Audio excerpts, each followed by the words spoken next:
request Patrolman Iliana and loved ones.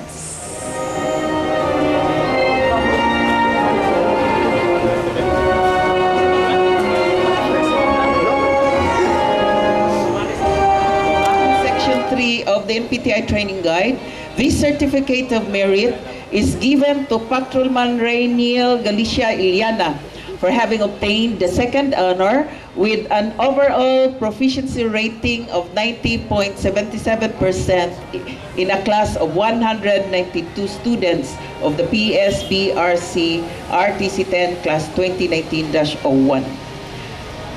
Given this 28th day of September 2019 at Regional Training Center 10, 6th Division, Patag, Cagayan de Oro City. Signed, Edison V. Rivita, Police Lieutenant Colonel, Regional Training Director. May I request Patrolman Eddie Encarnacion and loved ones, local government, Philippine Public Safety College, National Police Training Institute, Regional Training Center 10, 6th Division, Patag, Cagayan de Oro City.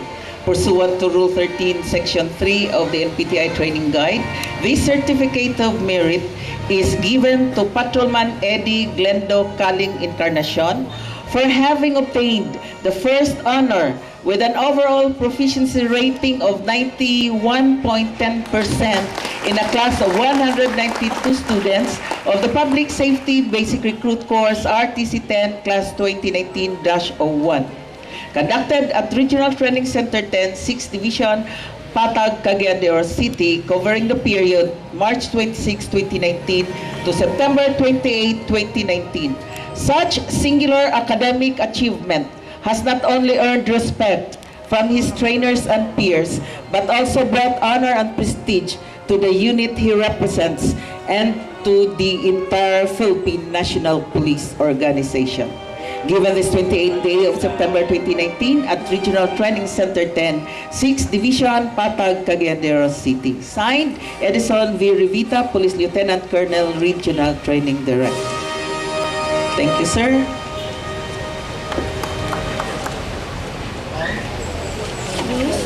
Our guest of honor and speaker, may we have our Regional Training Director, Police Lieutenant Colonel Edison V. Rivita, sir.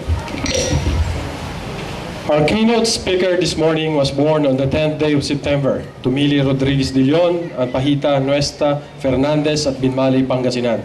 Happily married to Angeles Torrio de Leon, a physician of Quirino Memorial Medical Hospital, and blessed with two children, namely Annabeth de Leon, also a physician like her mother, and Randrick de Leon. He finished his elementary years at Binmali Elementary School. Then he finished secondary education as salutatorian at Binmali Catholic High School in 1967. He obtained his Bachelor of Science at the Philippine Military Academy in 1971. He acquired his Master's of Business Administration at the Pamantasan ng Lungsod ng Maynila and his doctorate at Bicol University, a top-notch in the NAPOLCOM examination for Police Executive in 1990. A class president of PMA Matatag class of 1971, from 2001 to 2006, he became the advisor of the Management Association of Securities and School Officials in 2008. He became the president of the Association of Chief of Police of the Philippines in 2002 and 2011, a chairman of the Police Cavaliers Association in 2003, and a Bacada Goro Party List in 2009 until present. An executive vice president of the Philippine Chapter Global Cooperation Society since 2009 to date, and a board of director of the Philippine Military Academy Alumni Association from 2009 to 2011. Before he became the president of Philippine Public Safety College, he has served and held several key positions, both in private and government organizations. To name a few, he was designated as the regional director in Western Visayas in 1998, Bicol Region from 1996 to 1997, and in NCRPO in 2004. He became the Deputy Chief of PNP for Operation in 2004. In 2005, he was the Deputy Chief of PNP for Administration and concurrent Chief Task Force Anti-Illegal Drugs. He was the head of Admin and Finance of the Kapataang Barangay from 1984 to 1986. an executive assistant of the Experience Cinema of the Philippines from 1984 to 1986. He became the Deputy Executive Director of the Philippine Center of Transnational Crime in 1999 and eventually became the Executive Director in 2002. He was the President of Mindanao State University from 2005 to 2008, a Board Director of Centro Escolar University Hospital in 2008, an Executive Vice President and Board of Director of Centro Escolar University in 2008 until present, and a Commissioner of the Independent Commission on Policing for Bangsamoro from 2013 to present. Among his international training includes the Convention on Transnational Crime in 1999 in Vienna, Austria, and in 2002 in Mexico, where he was the head of the delegation twice. International Conference of Anti-Illegal Drugs held at Bali, Indonesia in 2004. Bilateral Cooperation on Anti-Illegal Drugs Operation in 2005 in Taiwan. Convention of World University President held at Bangkok, Thailand 2007, and Forum of Southeast and Southeast Asia and Taiwan in Taiwan University in November 2008. Ladies and gentlemen, without much ado, please help me welcome our guest of honor and speaker, retired Police Lieutenant General Ricardo Fernandez de Leon, PhD, President of the Philippine Public Safety College, represented by retired Police Colonel Romeo Sibilia Magsalos, PhD, Director, National Police College, sir.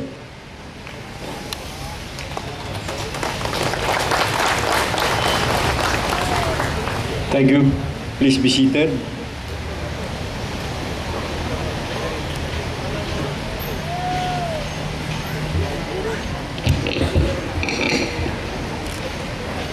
May buntag sa tanan. Bisag basa na mo diha sa galingkod tungod sa kainit, ang buntag dili na maayo sa inyong tanan. Pero sa katong nasa landong diha, tanan ng mga ginikanan, mga amigo, amiga o mga relatives sa mga may graduate karong buntag, may buntag sa tanan. Yung sa akong papa, kung mo apil ka niya ng any ceremonies nga ikaw pasultion, dili nimo tason hantod 3 minutes lang, kay beyond 3 minutes wala na yung maminaw nimo. So unang-una, I would like to greet ang atong dynamic o aktibo kayo o upawon pod para sa ako atong training director si Colonel Edison Revita, yang mga staff nga niya karon dinhi ug asa na to akong lista wala man dinhi. Paano mo gihatag? Mga taong angay pasalamatan o angay i-greet o may buntag. Unang-una si Colonel Jesus Unavia, si Major Enrique Dila Caol, Major Alinor Mautante, dati na ako Chief of Police sa Lanao Sur, Mr. Jonathan Pineda, o ang uban nga na miyembro sa training staff sa RTC 10, o uban nga tanan din na ako basahon tanan kay murag taas na kayo. Sama sa usa ka politiko nga musulti at tubangan sa kadaganan, ang mga first sentences 2, 3, 4 paminaw na siya, pero lapas na gani di na paminaw. Magulat lang mga tao unsa may imong ikahatag sa amo o sa imong ikaalagad mo na diara interesado ang mga tao maminaw. Pero unya basahon na ako ang speech nga gipadala ni General De Leon kay tungod kay siya may guest of honor speaker. Tama lang taud-taud akong basahon yung speech nga gipadala through text. Last name Pinagtibay. So hantod karon gaagi paghapon mo sa proseso nga magtibay gyud mo kay bisag init kayo. Di man mo gatindog diha, may na galing ko dili mo mag-collapse diha. Kay katong mag-collapse nga makita namo nga mag-collapse. Kung sabi yung class yell, Pinagtibay. Ay, class Pinagtibay. Mura maghinira gihapon. Class Pinagtibay. Good. So pinagtibay ng panahon, pinagtibay sa init sa adlaw, pinagtibay sa training nga gidawat ninyo sa mga professors nga niya karon sa inyo atubangan o sa mga training staff. Dapat hantod-hantod samtang buhi pa mo kamo mo usa ka klase basta madunggan ni class Pinagtibay, ay hinay lang yapon. Kada madunggan ng word nga class Pinagtibay, ana gyud singgit hantod taman nga madunggan, magpaila lang nga kamo usa ka dynamic, usa ka kusgan, ug usa ka united nga klase sa PSBRC dinhi sa Cagayan de Oro. Nakasabot ba? Kamong nadya sa landong, basta makakita mo sa ilang nga Pinagtibay, karong adlaw himdumdumin ninyo, pick up. Basta di ba yung ako basta makadunggan lang word nga Pinagtibay. Oh. Ana. So dapat you live up to the expectations of your class name, Pinagtibay. Bisag init ang panahon, nalang gyapon ang paningkamot, nalang gyapon sa atong huna-huna o kasing-kasing nga kita may graduate sa PSBRC din sa Region 10 o kita angay gyud nga magserbisyo sa katawan bilang usa ka miyembro sa klase sa Pinagtibay. Okay. So I just would like to hope that the training staff of the RTC 10 has given enough training, so to speak, para mabuo ang usa ka pulis nga ideal nga sa mata sa mga tao, sa mata sa katawan, mag-serve sa katawan. Ang expectation niya is to serve and to protect, na kasing-kasing, na tamang una-una, tama ang skills, o tama ang ilang motivation and inspiration to serve. So, di na ako tason, kaya ingon ako nga last 2 minutes lang man, so basahan na ako ng speech ni General De Leon para mahuman na ni.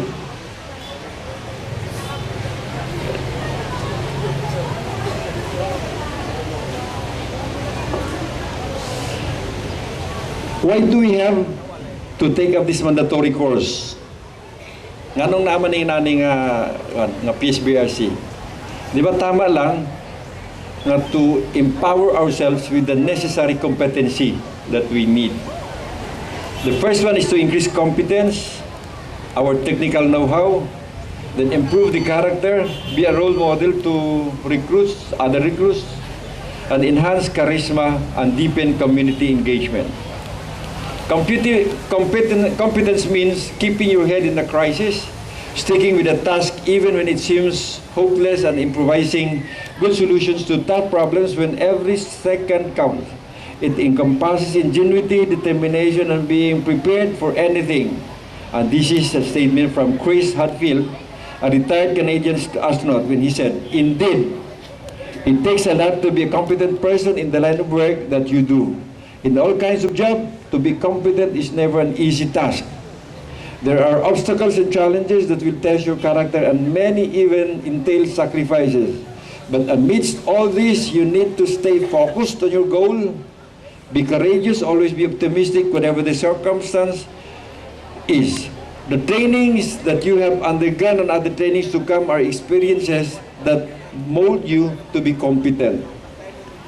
In your line of work as public servants, you need to be competent to fulfill your duties and responsibilities. And your positive attitude in facing the challenges ahead is your key to success. And remember what Winston Churchill said, success is not final, failure is not fatal.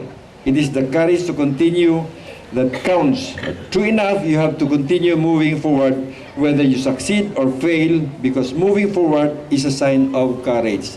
Inana ka mo ang gipadala ni General De Leon, pero dako kay mo ni ipasabot nga nganong kinahanglan nga competent ang usa ka public servant, especially the police officers. Nganong kinahanglan naay atong di lamang kasing-kasing, and we also have enough the skills that we need para sa pagserbisyo sa atong katawan. Tayo sa ka-story, dili ni apil sa gisto ni gipadala ni General De Leon. Naay usa ka carpenter, nakauban niya yung pag-umangkon. Kada maglakaw sila, magpatawag na ipatrabaho siya, ang dala nila permi, ang usa ka dako kay nga box, nga puno sa tools. Ang permi magdala yung pag-umangkon. Usa ka adlaw na sila gihimo. Na nagtawag sila nga ipatrabaho ang window, grills lang sa usa ka balay. Pagkahuman niya ito, napansin niya itong iyang pag-umangkon nga nganong screwdriver laman ang gigamit sa iyang uyuan. Ipa niya, "Choy, Nganong nagdala-dala pa tanan ning kadako kay nga toolbox nga ang imong gigamit screwdriver naman. Ingon sa iyang uyuan. Boy, wala ta kabalog sa atong adtuan unsay kinahanglan nga gamit nga kinahanglan nga atong gamiton. Busa nagdalatan niya kay anytime ready ta kung tabasik na pa ilang ipatrabaho. Ang edukasyon sa tao murag sama niya na para sa usa ka pulis nga bago pa lang nag-graduate sa PSBRC, dapat ang atong una-una ing ana nga bisag asa ta mo adto dalagid nato pirmi ang atong toolbox. Ang atong toolbox can be likened to our wisdom, to our intelligence, and to our level of knowledge nga dala-dala nato. So kinahanglan ang atong una-una pirmi unsa nako pagpuno ang usa ka toolbox nga pagdating sa usa ka adlaw makinahanglan nako na ako'y magamit. As you begin with your career, ang atong mindsetting dapat inaana. Unsa pay angay mahibawan. Unsa pay angay nga dapat nako adtuon ng sudlan para mas ang level sa akong competence mutaas pa. Graduates, mo na akong ibilin sa inyo nga huna-huna nga unta kada usa sa ato ang panglantaw nato sa atong future career o sa atong career present kinahanglan puno natong atong toolbox para pag-abot sa adlaw daghan natong magamit. On that note, I would like to thank again the training staff of the RTC 10 for having me here. I would like to thank also in his absence Jel De Leon for sending me here. Nakauli ko sa amo. Kanong gabinisaya ako kay tungkol kay taga Cagayan de Oro ko, diara mong balay sa may bayanga o sa Lumbia. So katong wala na kahibalo, nag-president si Jel De Leon sa MSU, ako yung vice president. Pag dito po ko may graduate sa Mindanao State University.